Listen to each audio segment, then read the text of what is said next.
Bismillah, alhamdulillah, wassalatu wassalamu ala rasulillah wa ala alihi wa sahbihi wa man tabi'ahum bihudah ila yaumil qiyamah amma ba'd. Taib akhwati fillah azakumullah, para pendengar, ya kita akan lanjutkan pembahasan kitab Khudh Aqidatak, ambillah akidahmu. Arti dari judul kitabnya, Khudh Aqidatak, ambillah akidahmu, keyakinanmu, minal kitabi was sunnah, dari Alkitab, Al-Quran, was sunnah, dan dari sunnah Nabi Shallallahu Alaihi Wasallam. Ya. Kita masih tentang bab atau bahasan apa macam-macam tauhid sebenarnya. Dan kita masuk ke tauhid yang ketiga, ya, yaitu tauhid asma wa sifat. Tauhid nama-nama Allah dan sifat-sifatnya. Ya, ini sebenarnya udah kita bahas sebagiannya, cuman kita ulang saja biar lebih enak gitu ya, lebih jelasnya. Tauhidul asma wa sifatnya. Al asma artinya nama ya, nama-nama, jamak dari isim. As sifat jamak dari sifat, sifat ya. Dan Allah Subhanahu wa taala memiliki nama-nama dan sifat-sifat sebagaimana Allah Subhanahu wa taala tetapkan dalam Al-Qur'an dan juga lewat sunnah nabinya, tulisan nabinya sallallahu alaihi wasallam.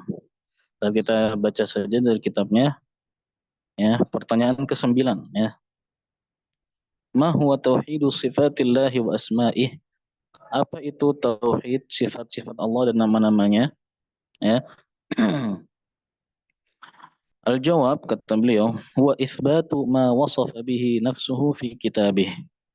Yaitu menetapkan apa yang telah Allah sifatkan, begitu juga apa yang Allah namakan ya. Tapi beliau di sini hanya menyebutkan sifat, tapi hakikatnya juga nama ya.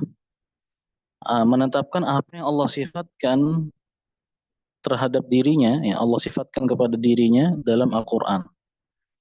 Awasafahu Rasuluhu sallallahu alaihi wasallam fi ahadithihi sahihah, atau atau menetapkan apa yang telah Rasulullah sallallahu alaihi wasallam sifati di dalam hadis-hadisnya yang sahih ya. Jadi kan sifat nama-nama dan sifat Allah itu ada di dalam Al-Quran dan Sunnah. Maka kita wajib mengisbat. Isbat itu menetapkan, mengimani, ya, mengimani dengan hati, mengimani dengan lisan, ya. Jadi awalnya dari hati kita mengimani, kemudian dengan lisan kita ikrarkan dengan lisan tentang bahwasanya Allah memiliki nama-nama dan sifat-sifat, ya. Dan kalau kita ditanya oleh orang tentang nama-nama dan sifat-sifat Allah, maka kita jawab kita beriman dengan nama-nama dan sifat-sifat Allah. Ya, jadi kita imani dengan hati dan lisan, dan juga dengan anggota tubuh, yaitu pengamalan yang di situ ada buah dari beriman kepada nama-nama dan sifat Allah. Nah, kemudian alal haqiqah. Nah, kita menetapkan, ya, kata beliau alal haqiqah, kita menetapkan sifat-sifat Allah yang ada dalam Al-Quran dan dalam sunnah Nabi SAW alal haqiqah, itu secara hakikat. Artinya betul-betul Allah memiliki nama-nama dan sifat-sifat tersebut, terutama sifat. Ya. Kebanyakan perselisihan antara ahlu sunnah dengan yang bukan ahlu sunnah itu di sifat. Ya. Nah, alal haqiqah, dengan betul-betul hakiki. Ya, semisal ya contoh nama, ya. Contoh di antara nama Allah. Allah memiliki nama apa? Ar-Rahman. Ya, dalam Al-Quran sebutkan ya, dalam basmalah. Basmalah itu kan ada dalam Al-Quran dalam satu ayat itu. Ya, Bismillahirrahman. Nah, Ar-Rahman ini adalah nama Allah. Ar-Rahim juga nama Allah. Ar-Rahman Maha Pengasih, yang rahmatnya, memiliki rahmat yang luas. Dan itu mengandung sifat. Yaitu sifat apa? Sifat rahmat yang luas. Ya. Ar-Rahim, Maha Penyayang. Allah memiliki sifat penyayang. Ya, memberi rahmat yang terkhusus. Ya, rahmat. Jadi Rahman itu rahmat yang luas, mencakup semuanya, baik mukmin, kafir dan sebagainya. Kalau Rahim itu lebih eh, khusus pada kaum mukminin, ya.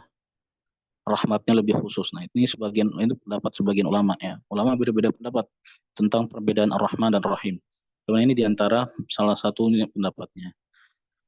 Nah, di antara contoh yang lain, Allah memiliki nama apa namanya? Al-Aziz, Maha Perkasa. Berarti Allah memiliki sifat keperkasaan yang tiada tanding, ya. Allah memiliki nama diantaranya As-Sami', Maha Mendengar. Maka Allah memiliki sifat pendengaran, ya. Yang dimana pendengaran Allah tidak sama dengan makhluknya, dan nama-nama yang lain banyak, ya. Dalam Ahlus Sunnah, akidah Ahlus Sunnah, nama Allah itu sangat banyak, tidak terbatas. Artinya kita tidak tahu jumlahnya. Kita tidak tahu jumlahnya. Karena ada nama-nama Allah yang Allah sembunyikan, ya. Yang diberitahu kepada kita hanya sebagian saja yang dalam Al-Quran dan juga dalam hadis Nabi Shallallahu Alaihi Wasallam. Nah, nama-nama Allah itu mengandung sifat, dan ada sifat Allah yang tidak diambil darinya nama. Nanti kita akan sebutkan contoh-contohnya. Di sini akan disebutkan oleh Syekh. Nah, intinya kita mengimani itu semua, nama, baik nama ataupun sifat Allah, ya, secara hakiki. Artinya Allah betul-betul memiliki nama-nama dan sifat-sifat itu, ya, betul-betul. Bukan sekedar khayalan, bukan sekedar majaz atau yang lainnya, bukan, tapi betul-betul, ya. Berbeda dengan akidah selain ahlu sunnah, ya. Jadi intinya kita wajib beriman kepada nama-nama dan sifat Allah secara hakiki. Ya, memang kata beliau bila takwil, tanpa takwil. Takwil itu apa? Takwil menyebutkan atau menafsirkan makna atau ya, menyebutkan makna dari sifat Allah yang itu bukan makna yang asalnya, ya. Memalingkan dari makna yang rajih, yang kuat, kepada yang marjuh, yang tidak kuat. Seperti contoh, ya. Nah, nanti kita sebutkan contohnya aja di sini karena ada contoh-contohnya di sini. Contoh sifat nama dan sifatnya. Ini kita sebutkan contoh takwil di situ. Baik, kita lanjutkan aja. Kata beliau, tanpa takwil, kemudian tanpa tafwid. Tafwid itu menyerahkan makna kepada Allah. Artinya menetapkan nama-nama dan sifat Allah tapi nggak mau menetapkan maknanya. Nah, ini juga salah, nggak boleh. Kemudian wala tamthil. Tamthil itu merupakan Allah dengan makhluknya. Jadi wala tamthil, menetapkan nama-nama dan sifat Allah tanpa menyerupakan Allah dengan makhluknya. Kemudian wala ta'til, dan tanpa mentaktil. Ta'til itu membatalkan atau menafikan. Ya, ini apa namanya, diantara akidahnya orang-orang yang sesat, ya. Seperti Jahmiyah dan sebagainya, itu mentaktil mereka. Nah, kemudian beliau menyebutkan contoh sifat kalistiwa, seperti istiwa. Apa itu istiwa? Ya, istiwa nanti ada di sini lebih dalam, lebih detailnya lagi. Wan nuzul, dan sifat nuzul, turun. Allah turun ke dunia, nanti ada juga di sini. Nah, waliyad, dan sifat tangan. Nah, sifat tangan tapi ada di sini rinciannya. Yang diantara sifat Allah, Allah memiliki tangan, ya. Dalam Al-Quran sebutkan bal yadahu mabsutatan.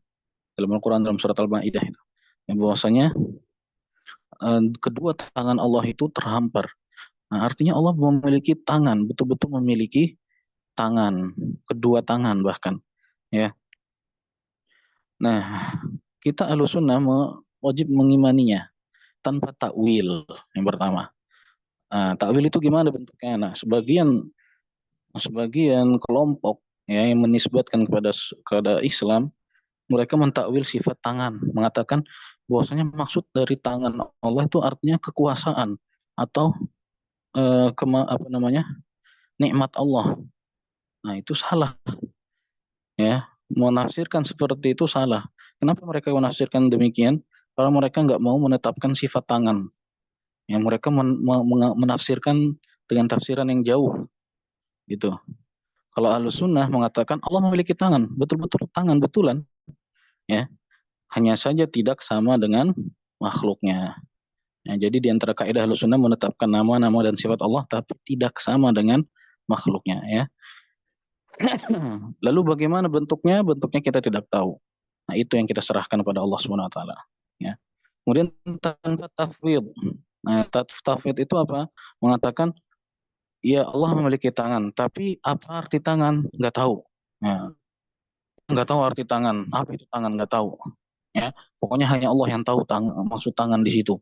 Nah, ini juga nggak boleh, ya, karena eh, Allah Subhanahu wa taala berfirman pasti ada maknanya. Dan ketika Allah mengatakan firman tersebut, ya, kepada makhluknya, pasti Allah mengatakan dengan ada maknanya yang bisa dipahami oleh makhluknya. Ya, nggak mungkin Allah mengatakan sesuatu yang nggak jelas, makhluk yang nggak paham, itu nggak mungkin. Ya, karena Allah maha bijaksana, maha apa namanya, maha jelas ininya penjelasannya. Nah, jadi ya itu tangan itu jelas. Kita mengimani bahwasanya itu secara hakiki Allah betul-betul memiliki tangan. Ya, kalau tafwid tadi salah, ya, tafwid itu nggak boleh mengatakan tangan itu maknanya bukan tangan, ya pokoknya nggak tahu kita tangannya apa. Nah, nah, tafwid ini sebenarnya ada dua macam. Tafwid yang artinya menyerahkan, ya, menyerahkan tafsiran itu ada dua macam. Yang pertama tafwid makna, ya, yang ini yang salah, tafwid makna. Yang mengatakan arti tangan, makna tangan apa? Nggak tahu, pokoknya nggak tahu makna tangan, nggak mau menetapkan makna tangan betul-betulan tangan, nggak mau dia. Ya. Nah, tafwid yang kedua adalah tafwid kaifiyah, yaitu menyerahkan bagaimananya, yaitu bentuknya. Nah, itu baru yang betul, yang boleh. Ahlus sunnah mentafwid juga, tapi tafwid kaifiyah. Jadi Ahlus sunnah menetapkan bahwasanya Allah memiliki tangan, betul-betulan tangan. Ya, kita mengatakan bukan apa namanya, tidak seperti orang yang mentafwid makna, mengatakan tangan tapi nggak tahu bagaimana, enggak. Kita menetapkan adanya tangan Allah tapi tidak sama dengan makhluknya. Dan bagaimana bentuknya? Nah, ini tafwid kaifiyah. Kita serahkan pada Allah bentuknya. Kita nggak tahu. Ya, baru kita nggak tahu bentuknya bagaimana. Ya, jelas insya Allah, ya. Baik. Kemudian kata beliau, wa ghairiha, dan sifat-sifat yang lain. Mimma yaliqu bikalamihi, bikamalihi, ya, sesuai dengan kesempurnaan Allah, ya, dan keagungan Allah. Nah, di sini beliau menyebutkan contoh nama dengan menyebutkan dalil dalam surat Asy-Syura. Ya, qala ta'ala, kata beliau, Allah Ta'ala berfirman, "Laisa kamitslihi syai'un wa huwas samiul basir." Tidak ada yang serupa dengannya, tidak ada yang semisal dengan Allah, maksudnya. Yang tidak ada yang semisal dengannya, itu dengan Allah. Sesuatu apapun. Wa huwas samiul basir, dan dialah Allah Maha mendengar, as-sami' al-basir, dan Maha melihat. Nah, as-sami' dan al-basir ini adalah di antara nama-nama Allah, ya. Dan keduanya memiliki sifat. As-sami' Maha mendengar, berarti Allah memiliki sifat pendengaran, ya. Tapi tidak sama dengan makhluk, ya, pendengarannya. Kalau kita mendengar terbatas, ya kan. Allah mendengar semua, ya, semuanya yang ada di muka bumi ini Allah dengar. Ya, keluhan hamba, doa hamba, itu semuanya Allah dengar. Walaupun apa namanya, kita berbisik-bisik, ya, begitu banyak manusia dalam satu waktu Allah mendengar semuanya. Nah, ini kan nggak sama dengan makhluknya, kan. Ini diantaranya saja. Dan tentu sifat Allah lebih besar lagi daripada itu. Kita nggak tahu, ya, lebih besar lagi. Nah, itu diantara jadi itu yang contohnya, ya, as-sami'. Al-basir, Maha melihat, ya. Allah memiliki sifat penglihatan berarti, tapi tidak sama dengan makhluknya, ya. Penglihatan manusia terbatas, ya, tapi penglihatan Allah tidak terbatas. Allah mau melihat seluruh makhluknya, baik yang nampak secara terang-terangan ataupun yang tersembunyi, Allah melihatnya semuanya. Ya. Baik. Kemudian waqala sallallahu alaihi wasallam, dan beliau membawakan contoh yang lain sifatnya. Kalau ini sifat dalam hadis, Nabi sallallahu alaihi wasallam bersabda, "Yanzilullah fi kulli lailatin ila sama'id dunya." Rawahu Muslim. Allah turun pada setiap malam ke langit dunia. Nah, apa sifat dari hadis ini? Yaitu sifat turun. Maka kita wajib mengimaninya. Allah betul-betul turun ke langit dunia setiap malam. Ya. Lalu bagaimana caranya? Nah, itu caranya kita nggak tahu. Allahu a'lam. Ya, Allah tidak sama dengan makhluknya. Jangan kita kiaskan kepada makhluk. Ya, Allah turun berarti nanti arasnya tuh kosong. Enggak, jangan bilang kayak gitu. Atau kita bilang Allah turun di sini lah, terus nanti di belahan bumi lain ketika malam Allah berarti nggak naik-naik ke arsy. Enggak. Jangan berpikir seperti itu. Karena Allah tidak sama dengan makhluknya. Kalau kita berpikir seperti itu, berarti kita sedang mengkiaskan Allah dengan makhluknya. Na'udzubillah. Ya. Allah tidak sama dengan makhluknya. Ya, Allah turun ke langit dunia dan juga Allah beristiwa di atas arsy. Ya.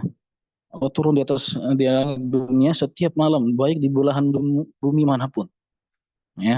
Nah ini kita imani, kita mengimani sifat Allah yang ini itu nuzul, yaitu turun. Ya. Tapi tidak sama dengan makhluknya. Dan tidak kita takwil. Ya, kalau orang mentakwil bakal bilang nuzul itu artinya bukan Allahnya yang turun, tapi apa perintahnya yang turun. Nah ini takwil, ini nggak boleh. Yang mengatakan perintah Allah yang turun, bukan Allah yang turun. Tapi kalau kita katakan Allah lah, Allahnya yang turun, ya itu dalam hadis disebutkan betul-betul. Ya. Nah kalau tafwid mengatakan Allah turun, apa arti turun saya nggak tahu pokoknya. Saya nggak tahu turunnya Allah itu artinya apa, saya nggak tahu. Pokoknya turun yang turun aja, nggak tahu artinya gimana. Nah itu salah juga. Yang kita tafwid adalah kaifiyahnya, caranya. Nah, kita mengimani Allah betul-betul turun ke langit dunia, betulan turun secara hakiki. Tapi bagaimana caranya? Allah Ta'ala a'lam. Nah, itu baru kita katakan Allah a'lam caranya gimana. Karena memang Allah hanya memberitahu Allah turun. Tapi bagaimana caranya Allah nggak memberitahu. Ya. Ya, ini hadis riwayat Muslim. Nah, kemudian kata beliau, ya beliau menyebutkan maksud dari hadis ini ya dalam kitab ini. Kata beliau, yanzilu nuzulan yaliqu bi jalalih. Allah itu turun, betul-betul turun ya dengan cara yang sesuai dengan keagungan Allah. Ya. La yushbihu ahadan min makhluqatihi, dan tidak menyerupai satupun dari makhluknya. Ya, jadi tidak sama seperti turunnya kita dari tangga, ya tidak sama. Tidak sama turunnya orang dari jalan yang lebih tinggi, nggak sama. Ya. Baik. Intinya kita tidak tahu bagaimana caranya. Kemudian kata beliau, ya beliau membawakan contoh sifat yang lain, yaitu sifat istiwa ya. Dengan pertanyaan, beliau menyebutkan pertanyaan Aina Allah, di mana Allah? Ya, ini pertanyaan yang syar'i, pertanyaan yang boleh ditanyakan. Ya, sebagian orang yang dari firqah yang sesat mengatakan nggak boleh bertanya di mana Allah, nggak boleh. Ya, padahal ini boleh. Bahkan ini yang dicontohkan oleh Nabi SAW. Nabi SAW pernah bertanya kepada seorang budak wanita, Aina Allah, di mana Allah? Ya, kemudian budak wanita itu mengatakan fis sama, di langit. Ya, kemudian Allah mengatakan, Rasulullah mengatakan apa? A'tiqha fa innaha mu'minah. Ya, kemerdekakanlah dia karena sesungguhnya dia orang yang wanita yang beriman. Jadi pertanyaan Aina Allah itu pertanyaan yang sah-sah saja, boleh ya. Baik. Kemudian jawabannya apa? Aina Allah, di mana Allah? Jawabannya kata beliau, Allahu fawqal arsy 'ala sama. Allah di atas arsy, di langit, ya di atas langit. Ya, Allah di atas singgasananya itu arsy dan di atas langit. Dan kita jangan bayangkan arsy itu bagaimana juga dan bagaimana Allah beristiwa di atas arsy, ya. Baik. Jadi Allah berada di atas arsy dan arsy itu di atas langit, ya. Qala ta'ala, Allah Ta'ala berfirman, Ar-Rahmanu 'alal 'arsy istawa. Ar-Rahman itu Allah Maha Pengasih, di atas ars beliau beristiwa. Apa arti istiwa? Ai ala wartafa' kama jaa fil Bukhari. Sebagaimana dalam penjelasan Imam Bukhari ya. Artinya istawa adalah ala wartafa', meninggi dan berada di atas sesuatu ya. Meninggi dan berada di atas sesuatu itu istiwa. Ya, Allah berada di atas arsy dan arsy di atas langit. Udah itu kita cukup imani. secara hakiki betul-betul Allah berada di atas arsy, di atas langit, ya. Tapi bagaimana caranya Allah beristiwa, nah itu kita nggak tahu, ya. Nah, kemudian beliau menyebutkan contoh sifat yang lain, kata beliau membawakan hadis. Faqala sallallahu alaihi wasallam, enggak, ini masih tentang arsy ya. Fon. Masih tentang arsy. Nabi sallallahu alaihi wasallam bersabda, "Innallaha kataba kitaban." Sesungguhnya Allah menuliskan sebuah kitab. Nah, beliau menyebutkan titik-titik di sini, maksudnya hadisnya nggak lengkap ya. Cuman intinya ada di akhirnya. Fahuwa indahu fawqal arsh. Dan Allah dan dia kitabnya itu berada di sisi Allah di atas arsh. Ini menunjukkan tentang adanya arsh. Ya, dan Allah berada di atas arshnya, ya. Ini hadis muttafaqun alaih. Kemudian soal berikutnya, pertanyaan berikutnya masih tentang sifat Allah. Beliau menyebutkan contoh yang lain dari sifat Allah. Pertanyaan adalah halillahu ma'ana, apakah Allah bersama kita? Nah, itu. Apakah Allah bersama kita? Kemudian jawabannya apa? Allah ma'ana. Ya, Allah bersama kita. Bisam'ihi wa ru'yatihi wa ilmihi. Dengan pendengarannya dan penglihatannya dan pengetahuannya. Ya. Allah qala ta'ala, nah ini dalilnya Allah Ta'ala berfirman, qala la takhafa innani ma'akuma asma'u wa ara. Janganlah kalian berdua takut, sesungguhnya aku bersama kalian mendengar dan melihat. Nah, kalau ini arti bersama itu mendengar dan melihat, dan ini seterkesan seperti takwil, ya kan? Tapi ini takwil yang benar. Kalau memang dia katakan takwil, maka ini takwil yang benar. Kenapa? Karena ada dalilnya. Sedangkan takwil sifat yang lain nggak ada dalilnya, ya. Dan ini pun kita tetap menetapkan sifat kebersamaan Allah, ya, dengan dengan cara atau yang sesuai dengan cara yang sesuai dengan keagungan Allah, tidak sama dengan makhluknya, ya. Jadi Allah dalam satu waktu berada di atas arsy dan juga bersama dengan makhluknya, benar, iya, ya. Baik. Dan dalil yang lain, ya, Nabi SAW bersabda, kata beliau, innakum tad'una sami'an qariban wa huwa ma'akum. Nah, sesungguhnya kalian berdoa kepada yang maha mendengar dan dekat, dan dia Allah bersama kalian, ya. Ai bi ilmihi, yaitu dengan ilmunya. Rawahu Muslim, hadis riwayat Muslim. Baik. Jadi itu ya sifat Allah yang berikutnya di sini adalah Allah memiliki sifat kebersamaan dengan makhluknya. Tapi kebersamaan ini ada dua macam sebenarnya. Ma'iyatullah, kebersamaan Allah dengan makhluknya ada dua macam. Yang pertama adalah kebersamaan dengan penglihatan dan pengawasan dan pengetahuan. Dan ini mencakup semua makhluk, meskipun orang kafir. Ya, jadi Allah mengetahui perbuatannya, ya, Allah mengawasinya, Allah mengetahuinya, lihat. Nah, ini mencakup semua, bahkan termasuk orang kafir. Ini kebersamaan yang pertama. Kebersamaan yang kedua itu adalah kebersamaan yang di dalamnya itu ada pertolongan. Kebersamaan yang di dalamnya ada pertolongan, ya. Kemudian apa namanya? Rahmat Allah, kasih sayang Allah dan sebagainya. Nah, ini kebersamaan yang kedua ini hanya dengan orang-orang mukmin, ya. Wallahu taala a'lam. Mungkin itu bisa kita bahas ya. Ini diantara contoh-contoh sifat Allah saja yang disebutkan dalam kitab ini. Contoh yang lain banyak ya, dalam Al-Quran banyak. Seperti Allah memiliki sifat wajah, Allah memiliki sifat kaki, betis, ya, dan sebagainya.